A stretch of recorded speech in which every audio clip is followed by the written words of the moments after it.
All right. So as best as I can tell, things started going wrong in July of 2020. June was fantastic. We had gone on a mini vacation with our kid and his buddy. They hung out with us and we had a fantastic time. It was excellent. But when July rolled around, we were experiencing problems, spats over trivial matters, her lack of interest in intimacy, and my interest in her day. However, her lack of interest in me extended to long periods in the bathroom, as well as bouts of tension. As July unfolded, August became more tense, and she even tried to pretend as though everything was okay. She showed me lingerie and told me it was for my birthday. When my birthday arrived, she got me a couple of albums but nothing else. I had a rough day at work and she reportedly had one as well. We simply ended up cooking and hanging out together. I assumed it was because it was a work day and anything she offered but did not seem to be present. We eventually had a couple of large disagreements in September, and after one of them she begged for some alone time. I thought this was suspicious, and I was devastated because I feared our marriage was dissolving. It turns out I was correct. I grabbed the dogs and went to spend the night with my brother and his family. I returned home the next day. She had mentioned she wanted to go out with her friends before I arrived, and I never prevented her from doing so. I arrived home at 12 p.m. She arrived home at 6 p.m. I saw her and told her how delighted I was to see her. However, she mumbled something about the month being horrible, and that week had been particularly bad. She wasn't kissing me. She was unpleasant, snarky, and downright cruel. I kept requesting that she speak with me and tell me what's going on. I realized something wasn't quite right, and I wanted us to be all right. An acquaintance, now a dear friend, noticed me at work and expressed worry. I told him how much I love my wife. We've been dating for 8.5 years and married for 1.5 years, and how I'm at a loss for what to do. He suggested marital therapy and shared that he had gone through something similar. He also recommended I obtain the 5 love languages, plus another one that I can't think of right now. I began researching right away. I realized that I had been prioritizing my job. I run my own company with my brother, and since COVID, business has been growing, and we've been overloaded. But I never stopped trying to love or be personal in discussions and physically with her. She seemed healed the day I went home, and I took care of her the following morning. While she was getting ready, I asked her gently and respectfully if we could chat for a few minutes before she departed. I told her everything I learned from the book I read the night before, how I felt I had been inattentive, how much I loved her, and how we should go to marital therapy to try to heal what we have, since we love each other and have our kid. Something I said must have sparked something in her because she burst into tears and started repeating that I would love her even after she told me to simply be honest with her. She acknowledged that she had cheated on me the previous weekend when she said she was going to see her friends. I was taken aback, but I love my wife, my marriage, and my kid, so I pretended to be a fool and told her that everything was all right and that I could forgive her, but she had to be absolutely honest about everything. She then remained silent. No names, no details, only that she had been chatting with this person referred to as AP, since Julian had been having an emotional affair with him until that day in September. How am I supposed to trust her? I don't think so. I told her that she had made a mockery of our marriage and our vows. This happened on a Thursday. I attempted to talk to her that night, but she refused and offered little information. She claimed she never promised to speak about it, but she told AP that she had informed me about it. It's the same thing every Friday. I'm dry heaving, haven't slept, and feel miserable, furious, and wrecked on the inside. Eventually, Saturday arrives, and my brother, knowing how much of a disaster I am, encourages me to remain at home and deal with whatever is going on. She gets up and goes to the gym while I'm a disaster. I phoned my father, who was the cheater in their marriage, but my mother and him worked it out and had been married for 38 years and asked for his advice. He tells me it wasn't a mistake, that she understood precisely what she was doing and that she has to make a decision. If she doesn't, it tells you all you need to know. I gather myself because I am a wreck. I tidy the home and make sure that my kid is well cared for. Then I head down to our apartment gym and tell her she has to come down and speak to me when she's finished.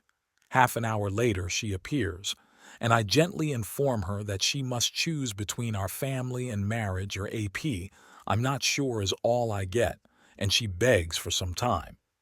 At this moment, I had made up my mind and wanted to test the situation, and I told her that I will accept her in my life on the condition that she does not contact or see him. She accepts and goes for a 2-hour run. I can track her whereabouts using an app. She returns, finally discovers that I have cleaned the place, and when I ask her what she wants, she says, "I don't know." When I push, she says it's over.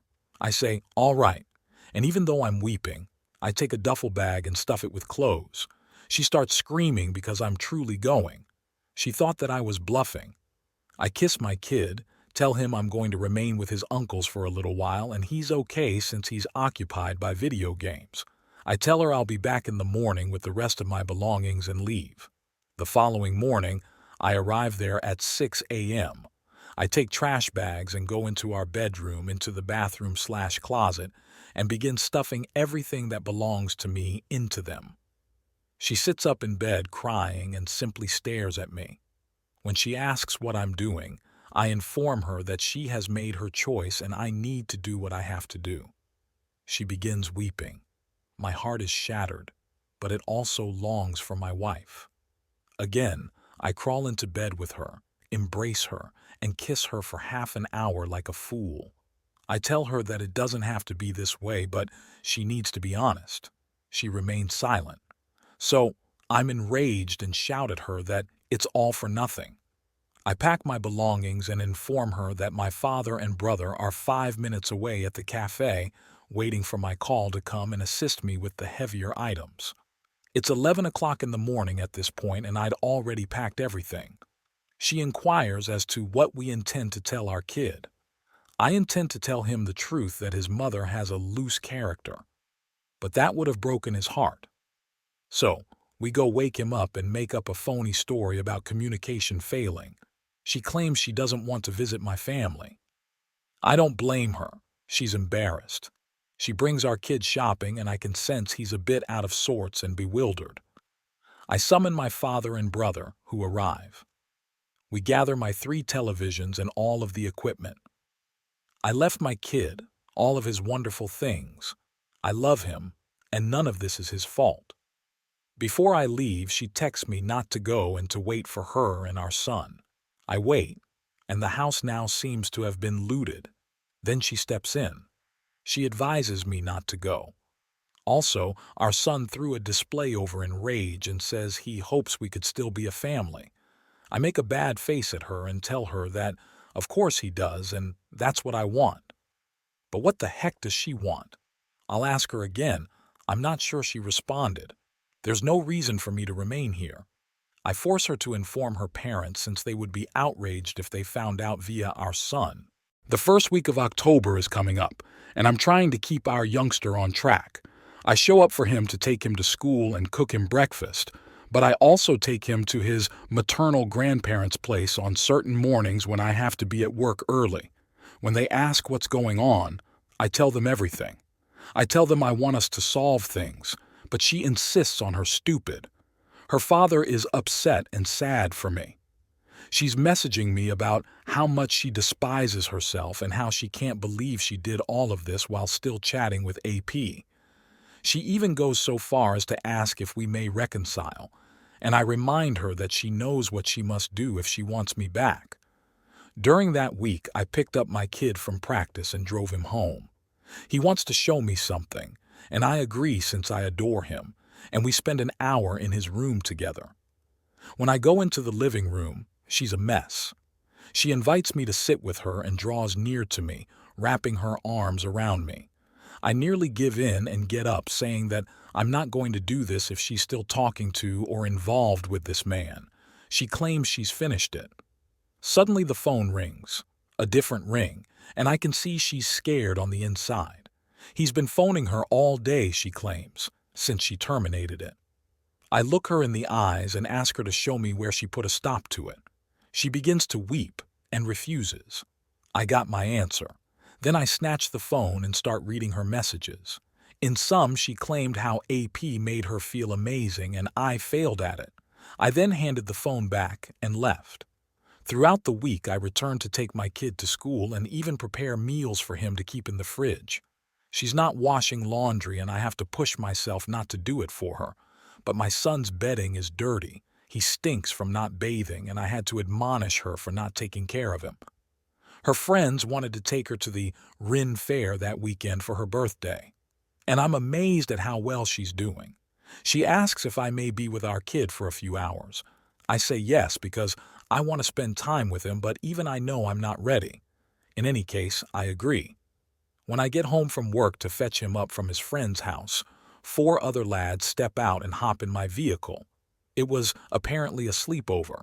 So she planned this sleepover for all the kids at my place. For what? Spend more time with her friends. I messaged her and asked why did she plan this. It takes her 3 hours to return and she's irritated about it. She has the audacity to argue that she shouldn't have to feel terrible about spending her birthday with her friends. I tell her that she should feel terrible because she is the one cheating and should be ashamed because of all that is going on, that she took advantage of the situation and that it would never happen again. She then asks, "Am I just meant to be a mother?" I don't even respond to that, but I remind her, "You chose to be a mother when you got pregnant." We continue to converse and she even offers for us to stay together and sleep on the same bed. I tell her to save it for AP. My son seems to be depressed. I keep going to and from despite the fact that it's exhausting both my emotions and my bank account since I'm now staying 45 minutes away. Her parents only know what I've told them since she avoids them as well. I reach my previous house in the morning to take care of our kid, take him to school, and then I do what I do throughout his birthday week, starting with a tiny present and taking him out for lunch and dinner.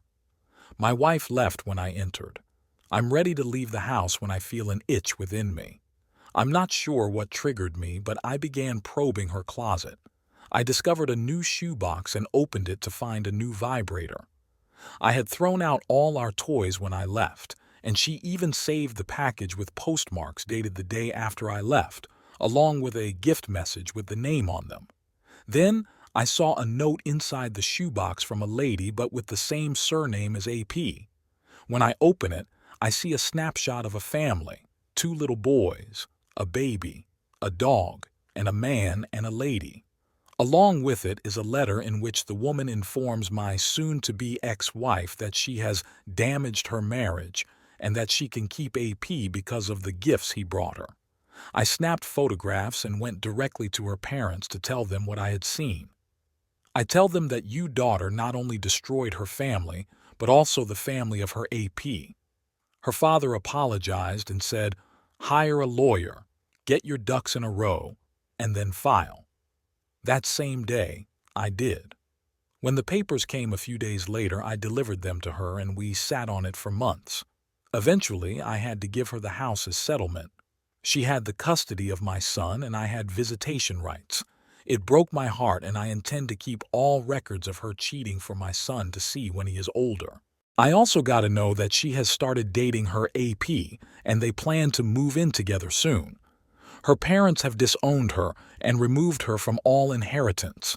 I too have started dating and plan to move in with my new girlfriend. My son likes my girlfriend and loves spending time with her.